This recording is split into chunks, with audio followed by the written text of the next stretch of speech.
So, me and an ex-partner of mine got some shrooms together, and we were going to go hiking up this intermediate level hiking path, and they were sourced from, I think, 3 different places. Or no, the shrooms were of 2 different places, and we also took uh, um, uh, cannabis edibles. Um, and um, I wouldn't be surprised if somebody told me that there was actually peyote or something else in one of the shrooms. Um, so we were hiking, and it's hitting us just as we get to the top, where we're lying on some rocks around this beautiful lake that's way up this mountain. So beautiful. And then all of a sudden, we had run out of water. Um, and I could feel the dehydration. We brought what was a relatively decent amount of water for that period of time, but we had run out, and I could feel my tongue sticking to the back of my throat, and it was alarming. And when you're really high on shrooms, you have to remember that you could be you might not be properly paying attention to possible dangers, right? So it was coming to me like, okay, I may not be the right authority on how dehydrated I actually am. This tongue sticking to my back of the throat thing is alarming. I don't know how bad that is, so I'm going to just increase my alert, the alert to maximum, right? We need to get some water. So I get up and go to jump to the next rock, and I fall over. Now, when I do shrooms and LSD, my balance is sharp. Like I don't become drunk, and that's what I was experienced. Like I wasn't properly keeping my balance. And so I was thinking, okay, there's something seriously wrong. And then it got in my mind that, oh my God, have we been poisoned? I don't know where these shrooms came from. Or at least one source was unfamiliar to us. So I'm like, we got to get out of here. I grab Laura, and I'm like, we got to get out of here. We got to get off the mountain. We need to get some water. I think we may have been poisoned. So we're like running back, assuming the way that we came, and then we end up going around in a circle and coming right back to that lake again. And then I start seriously panicking, and I couldn't imagine what my face would have looked like. I'm just dripping in sweat and horror, my face white, and I'm like, we need to puke up these shrooms. I think we might be poisoned. So we gather under this shrub, and we're like gagging ourselves to try to make ourselves puke, which is impossible. And then these 3 hikers come hiking, and I knew, like, I have to treat this as like maximally, concerning. So I as embarrassed as I am to have to do this, I go up to them and tell them that we need help. I think we've been poisoned. We need water. They give us some water, and they help us down the trail. Now, it's an intermediary trail, right? So parts were like you had to like pull yourself up with a rope to continue up the path. I don't remember at all going down that path. I remember glimpses of it. Somehow I made it down to the bottom of that path without a scratch on me, and the whole way I was just floating on air. Because as soon as I recognized, okay, this is the best I can expect, there's people helping us, there's nothing more that I can do to ensure that, like, they're gonna eventually get us to a hospital. So, things are going in the right direction. There's no sense trying to worry, right? We're going in the right direction. And I experience one of them. I don't know what it was that they did say that I interpreted this way, but one of them explained to me that I wasn't going to make it, that I was having signs of organ failure, and I have minutes to live. So make your terms with reality, because you're not going to make it. They didn't say that of Laura. So I had this experience of, and I had died before on shrooms. It's an interesting story, but this one's much more interesting. I'm saying thank you to the universe for the experience that it gave me, and just feeling incredible gratitude. I don't want to waste these last moments of experience that I have before I say goodbye. And then all of a sudden I can hear voices of my coworkers from work talking about me, saying nice things about me, but in the past tense, about how I was a great guy, and oh yeah, do you remember that? And I'm hearing my coworkers talking about me once I'm gone. And then after that, then now I'm hearing the voices of like my nieces and nephews and other people that I know talking about me. And what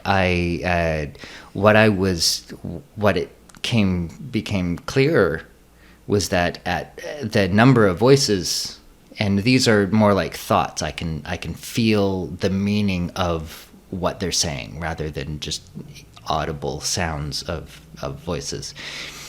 The number grows, and it becomes apparent to me that I'm witnessing my own funeral, that these are the thoughts of people all gathered to remember me. And one of these consciousnesses stood out as my sister, and she was the one organizing the funeral. And it was so like, I couldn't write this. I couldn't just make this up myself. But my sister was telling herself to hold it together, because it's hard for me to say this without crying, to hold herself together, because this is about Mikey, and don't let yourself, this day is about Mikey, it's not about you. Hold yourself together. You can fall apart once this is all done. So she's making sure that everything goes well. And she was trying to keep herself busy, to put off, like, sitting with that her brother's gone. And so she's keeping herself busy. And my mother was in the audience, and she left early, actually. She just got up and left. And what was going through her mind was this feeling of resentment at the world, that the world had been so unfair to her, which it has. That my mom has a lot of resentment about her past and some of the abuse that she went through, and rightfully so. And this was just one more cruel thing that the world did to her. And she didn't want to she didn't talk to anyone. She didn't say a word to anyone. And then she left. And there was a point at which they're all coming to the casket. So there was a large group of people, but they were coming in smaller groups. There was my nieces came, and I remember one of them looking at a dead body and trying to wrap their head around, he was here before and he's not here, his body's right there, like, where is he, you know? And then my father and his wife, they're both still Jehovah's Witnesses. I remember my father was putting on his public face, as he always does, um, being polite, nice to people. Now, there's an interesting dynamic with my father in that if I die before Armageddon, then he's guaranteed, as long as he survives Armageddon, to see me again in the new system. Because anybody who didn't die during the flood or Sodom and Gomorrah, like the direct hand of God, so Armageddon, Sodom and Gomorrah, the flood, will be resurrected during this 1,000 years after Armageddon, where everybody who didn't die during those events is resurrected, and then we rebuild the planet to be a paradise the way it was in the Garden of Eden before eating of the tree of knowledge. So my dad would have a sense of joy at my death. And I experienced that. I knew that there was a sense of joy that my father had, that he now had one more reason to make it to the new system. And my stepmother, I won't say a lot about her, but she was there to support my dad. I don't really have a close relationship with her. There are various reasons for that. So she didn't know me as family, really. But she takes care of my dad, and she was really concerned with my dad. And I remember mixed with that joy was a similar feeling like my sister, that, behind this face, my father also knew that the next moment that he would be alone, that he would collapse, that this would, destroy him. Not completely destroy him, but he would collapse. Like he was anticipating with kind of, not dread, but anticipating that I haven't dealt with this. Like the first moment I have alone to sit with this, I'm going to feel this.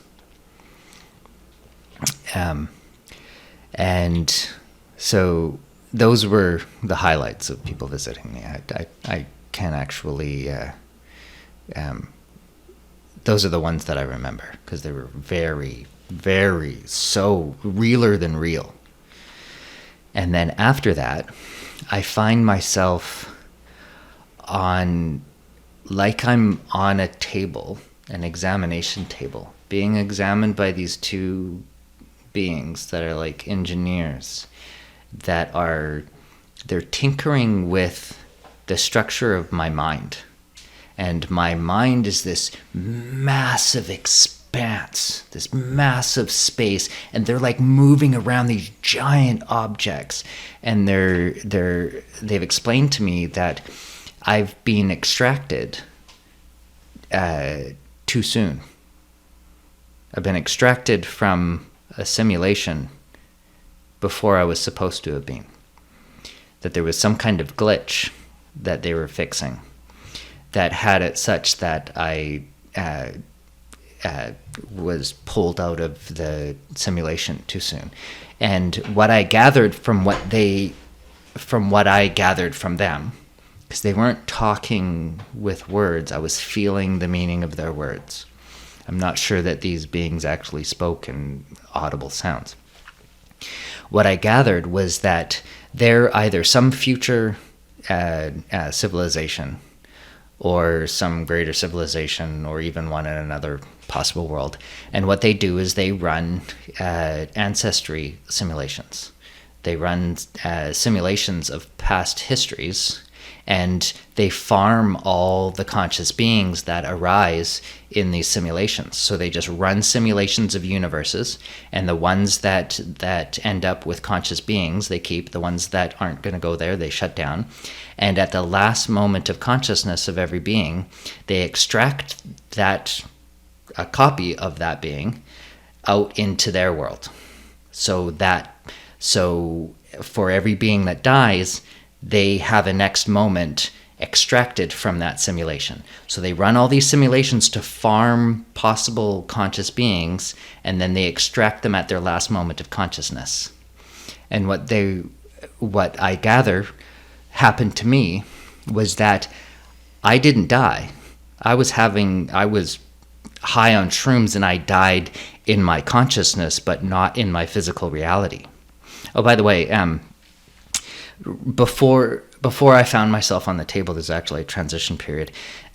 We made it to the bottom of the hiking trail, and we come out from underneath the canopy, and the sunlight was just burning bright, and there's this great light, and there's people sort of materializing or walking alongside me, just sort of materializing beside me, all walking towards this light. And remember, this is all happening parallel to me actually walking down a trail. And they ask us, so you could sit in your car and for hours and calm down. We're going that direction. So if you still want to go to the hospital, we can drive you to Whistler and drop you off there if you still want to go. And I'm like, yes. So we get in the car. And the experience of driving down the highway in the car was like me going through a wormhole. So I went from the funeral to walking towards this light along with these other like souls, walking towards this light. Then I go into a wormhole, and then I find myself on an examination table. And this is while I'm still in the car that this examination is happening. So they're explaining this glitch to me that they're fixing by moving these giant expanses around and the giant objects in this giant expanse of my mind to fix this glitch. And while that's happening, some other beings like them gather around to see this novel thing, which is this extracted being. And what was novel and exciting to them, it was really interesting that and exciting for them that I got extracted too soon, because one of them said to me, "Everything is okay. Everything is so okay." And what they were talking about, they explained to me, one of the engineers explained to me, is that now that I've been extracted, they don't have to put me back in. I'm here, right? So I can stay. And what I felt was novel to the people that gathered around was that they were looking at a conscious being that knew the experience of fear, of actually feeling like part of a story that could end badly, right? That had danger. That I knew what it was like to feel threat to my safety. They didn't know what that was like. In their world, that doesn't happen, right? The whole story of Michael Keeling was a fiction, run in a simulation, and they don't know what it's like to be under threat, to not know where your next meal is coming from, or feeling like you might die or fall off a cliff or whatever. They don't know what that's like. That's what was really novel to them. So they disperse, and for some time, those engineers continue to work on what they're working on. And then at one point they say, okay, we're finished. Now, and they start talking very formally in saying, now we have to give you the option to go back. You're here now, so you can stay, but we have to give you the option to go back and live out the rest of your life the way that it would had the glitch not happened. We have to give you that option. And I can tell that they're not supposed to influence my decision, but behind their like formality, they're thinking to themselves like, don't be an idiot, you're already here, right? Like, why would you go back and subject yourself to that when you're already here, you're saved? And I replied to them, I'm like, well, it's not a race, right? Like, I'm going to end up here anyways. And they just repeated the question. Do you want to go back or do you want to stay here? They're not allowed to influence my decision. So I said, okay, well, I say, put me back. I want to go and live out the rest of my life knowing that this is where I'll end up. I want to see what life is like knowing this. And so they say, okay, we'll dial you back in. and that's when I started waking up to the people who drove me there saying, okay, there's the hospital. Are you sure you want to go in there? That's not going to be a fun experience. You're going to be okay. And being this high on shrooms inside of a hospital is not going to be fun. Are you sure you want to do that, or do you want to just, walk it off? And then I was like, I want to walk it off. I get out of the car, and the environment of downtown Whistler starts like digitally filling itself in, like the rendering of a computer program. The like horizon is slowly filling in as the space expands. It's like rendering a program, very digital like. So me and Laura start sort of walking around the circle of the center of White Rock, and groups of people who are walking along with us start rendering in. So sort of forming themselves into my environment. Very digital like. Until I had fully recovered. I was still high, but the graphics had rendered on the program. And that was, what year would that have been? 2005, I think. The summer of 2005. And then the history of this world that I was dialed back into from 2005 to today, it's not the right world. They dialed me back into fucking bizarro world. Yeah. Right? I seriously question, at some possible world, that's a real event that happened to a real guy that ended up in this consciousness, and I'm identical to that person, right? And is it in fact the case that I was extracted from a simulation, dialed back into a simulation, but I have changed that simulation by my presence that has totally caused the whole thing to turn into fucking Biff world from, Back to the Future 2.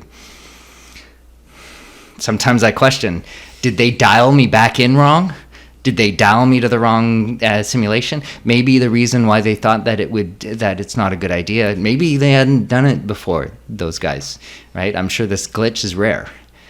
Maybe they didn't know that if you dial that guy back in, shit gets fucked up.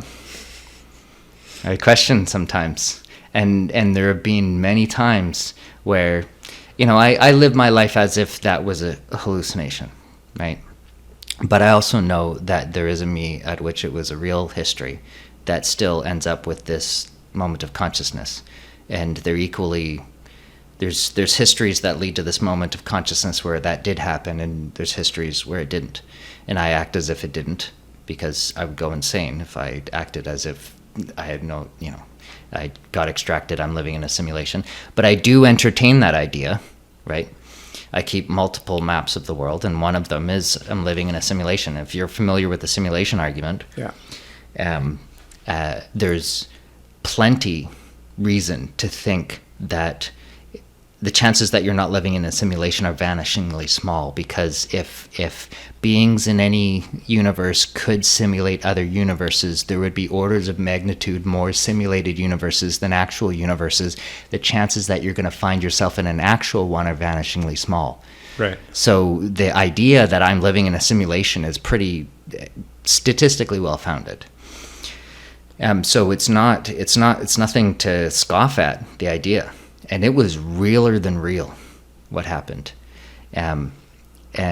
So several times I've thought to myself, why did I take the blue pill?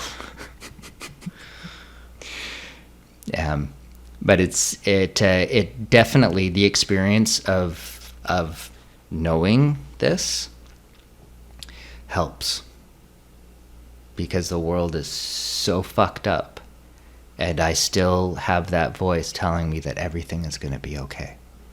and I trust that voice, and I consult that compass of the maximally great Michael Keeling, whatever Michael Keeling turns out to be a trillion years from now. I try to live by that compass, and it's a form of faith, right?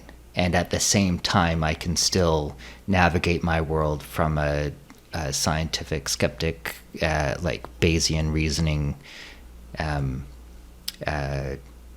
way of navigating the world, while still consulting this compass and having faith that everything's going to be okay.